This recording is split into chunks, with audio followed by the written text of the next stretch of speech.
આપ સર્વે ગજેરા સાહેબને વધાવો. ગજેરા સાહેબ એમનું પોતાનું ટૂંકું અને મનનીય પ્રવચન અહીંયા આપશે.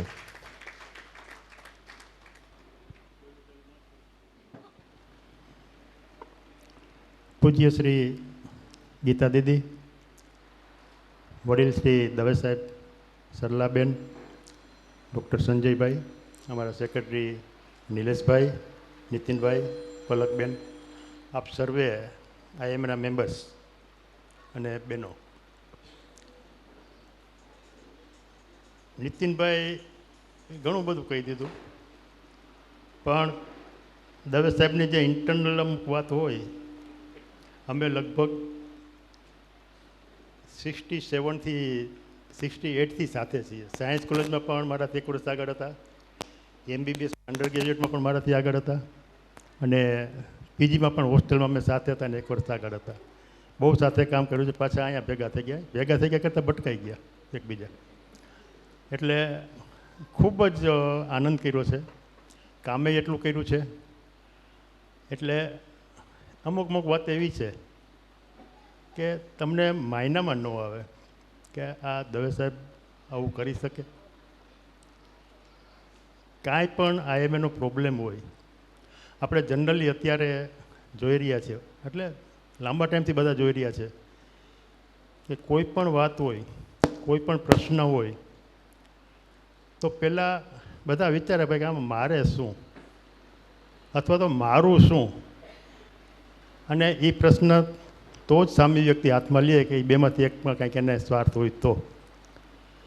પણ અત્યાર સુધીના ઇતિહાસમાં, અત્યાર સુધીના ગાળામાં કોઈ પણ પ્રશ્ન માટે આઈએમએના, ડૉક્ટરોના કે પેરામેડિકલના સાહેબે કોઈ દિવસ કાંઈ વિચાર્યું જ નથી કે આમાં શું થશે, આગળ આપણે આમ કરશું તો આપણને આ તકલીફ પડશે. નેવર. અને એ પ્રશ્નનો ઉકેલ સાહેબ ચોક્કસ લઈ આવે.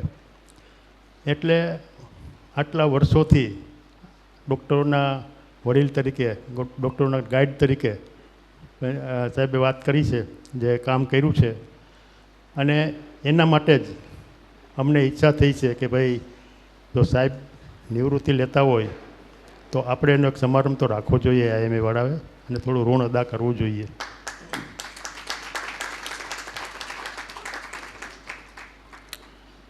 વર્ષો પહેલાં અમે જ્યારે પાસ કર્યું ને સર્વિસમાં આવ્યા, સાહેબે પીડિયાટ્રિશિયન કર્યું, મેં મેડિસિન કર્યું, ત્યારે ટાંચા સાધનોમાં અમે પ્રેક્ટિસ કરી છે. Clinical judgement is final. ત્યારે સોનોગ્રાફી નહોતું, સિટી સ્કેન નહોતું, અમુક ઇન્વેસ્ટિગેશન પણ થતા નહીં, ખાલી CBC અને યુરિન રૂટીન માઇક્રો, બસ એટલામાં બધું આવી જતું. સુગર એ રેરલી કરાવતા અમે. આવી કન્ડિશનમાં આખા જિલ્લાની જે સેવા કરી છે સાહેબે, અને ત્યાર તો સાહેબ એક પીડિયાટ્રિશિયન, એક મહેશભાઈ મહેતા, 2 પીડિયાટ્રિશિયન હતા આખા જિલ્લામાં.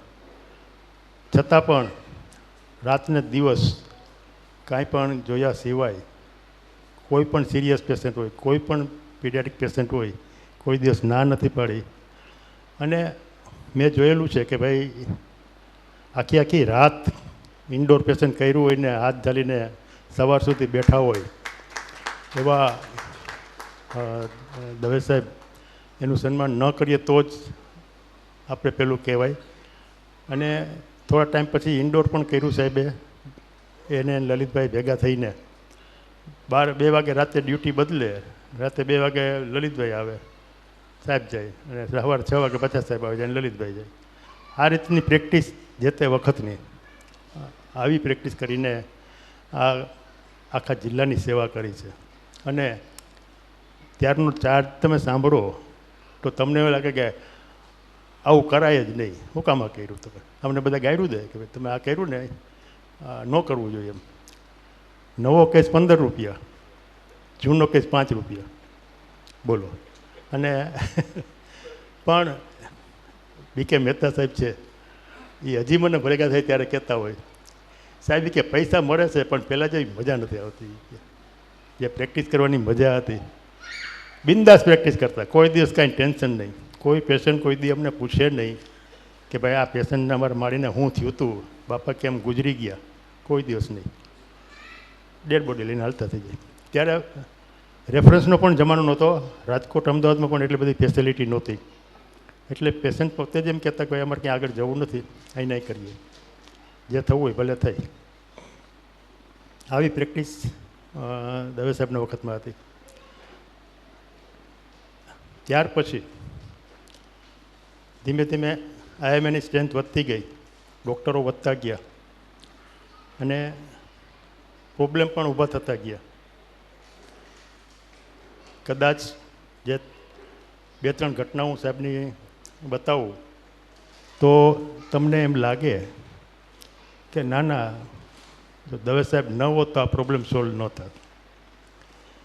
એક ઘટના તો ડૉક્ટર ધડુક ઉપર જ્યારે માથાકૂટ થઈ ત્યારે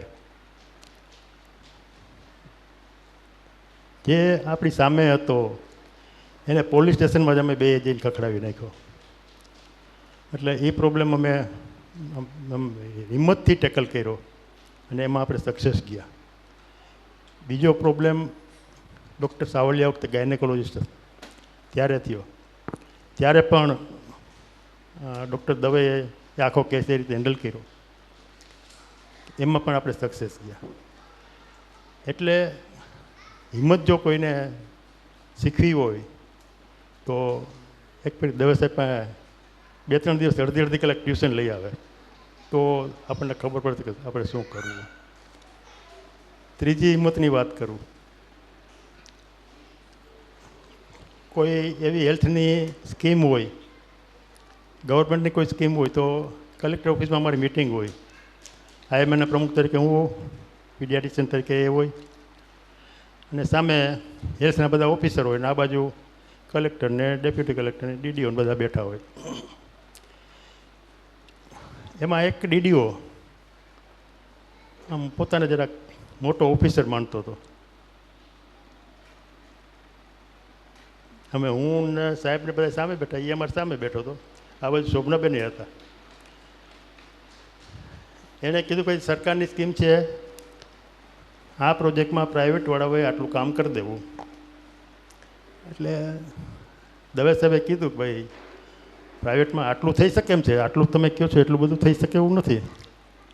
તો ડીડીઓ કહે, ડીએચઓ કહે ન કેમ થાય કે સરકારનો ઓર્ડર છે એ કે. દવે સાહેબ ઊભા થયા, કાટલો પકડો અને નોટનો એવો ઘા કરીને માર્યો ને મિટિંગ છોડીને વયો ગયો. શોભનાબેન એના સાક્ષી છે. આવી હિંમત પણ ક્યારેક રાખવી પડે. અને ખાસ અત્યારે આપણે એ પણ શીખવું પડશે. પ્રેક્ટિસ તો આપણી બધાની હાલવાની જ છે, એમાં કાંઈ બહુ વાંધો નહીં આવે. પૈસાવાળા કદાચ 2-5 વર્ષ પહેલાં મોડા થશે, બાકી બધાને પૈસા મળવાના જ છે. પણ ખોટી રીતે જ્યારે કોઈ આપણને પેલું કરી જાય તો આપણે બધા એક સાથે થઈ અને એનો નિવેડો લઈ આવવો પડે.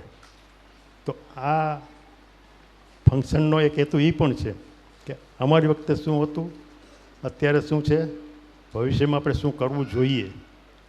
તો આટલું આપણે બધા ધ્યાનમાં રાખીએ. બાકી તો આપણે શાસ્ત્રોમાં ઘણું વાંચ્યું છે કે વાલીઓ લૂંટારો હતો એમાંથી વાલ્મીકી થયા, પરશુરામમાંથી રામ થયા. એનું જીવતું જાગતું ઉદાહરણ આપણી સામે છે. શરૂઆતનું સાહેબની પ્રેક્ટિસ, શરૂઆત સાહેબનો સ્વભાવ તમે જોયો હોય તો તમે ડોકો કાઢો ને તોય બીક લાગે, ધ્રુજતા હો તમે. હમણાં સાહેબ કંઈક કહે અને ઘણી વખત માથાકૂટ પણ એવી થતી. એટલે સાહેબ એમ કહેતા કે ભાઈ હું અહીંયા ત્યારે ખુરશી ઉપર બેઠો છું એટલે ડૉક્ટર છું, ત્યારે બાંધવું જો તો હાલ હું બહાર આવું. એટલે અડધો પડધો ટાઢો ત્યાં જ પડી જાય. એટલે આવી પણ પ્રેક્ટિસ અમે કરી છે. પણ આખો જે જીવનમાં ચેન્જ થયો છે એ બહુ ઓછામાં થઈ શકે, બહુ ઓછામાં થાય છે. અને અત્યારે આપણે જોઈ રહ્યા છીએ કે સંપૂર્ણ જીવન આધ્યાત્મિકમાં બ્રહ્માકુમારમાં સમર્પિત કરી દીધું છે. અને સાચું જીવન ખરેખર અત્યારે જીવી રહ્યા છે. ઓલું તો દોડાદોડી ને માથાકૂટ ને આમ જવું તેમ જવું, એના કરતાં અત્યારે શાંતિથી 3-4 વાગે ઉઠી પ્રભુ ભજન કરી સેન્ટરમાં જઈ અને એકદમ બધું આધ્યાત્મિક જીવન જીવે છે. મેં આની પહેલાંના ફંક્શનમાં પણ વાત કરી હતી. જે બી કેમિકલ કંપની આપણી ફાર્માસ્યુટિકલ, એના પ્રોપરાઇટર મોદી કરીને છે. નામ તો હું ભૂલી ગયો પણ મોદી છે. 10-12 વર્ષ પહેલાં, અત્યારે હાલે હયાત નથી, 10-12 વર્ષ પહેલાં કોઈ ઇન્ટરવ્યૂ લેવા ગયા એના રિપોર્ટર, મોટું છાપવું હતું, મોટું અખબાર હતું. એ કે ભાઈ તમને બધું મળ્યું છે, પૈસા, સંપત્તિ, સંતાનો, બધું સુખે તે એકદમ 100% સુખ છે. તમને એકેય બાબતનો અફસોસ રહેશે? ધારો કે કાલે તમે ગુજરી જાઓ તો તમારા જીવનમાં કંઈ અફસોસ ખરો તમને? તો એણે ચોખ્ખું કીધું, મારી પાસે બધું છે, મને કોઈ ખોટ નથી. મને એક જ અફસોસ છે કે આટલા વર્ષ થયા છતાં પણ હું આધ્યાત્મિક ન થઈ શક્યો. એના કરતાં તો દવે સાહેબને વહેલું સૂજી ગયું છે અને આધ્યાત્મિક જીવન પસાર કરે.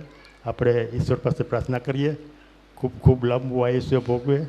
અને છતાં પણ તમે એમએ છોડી દીધું તો કામ તો કરવાનું છે. કામ હોય ત્યારે તમે બોલાવી ત્યારે આવવાનું તો ખરું જ. તો એ સાંભળો છો ને?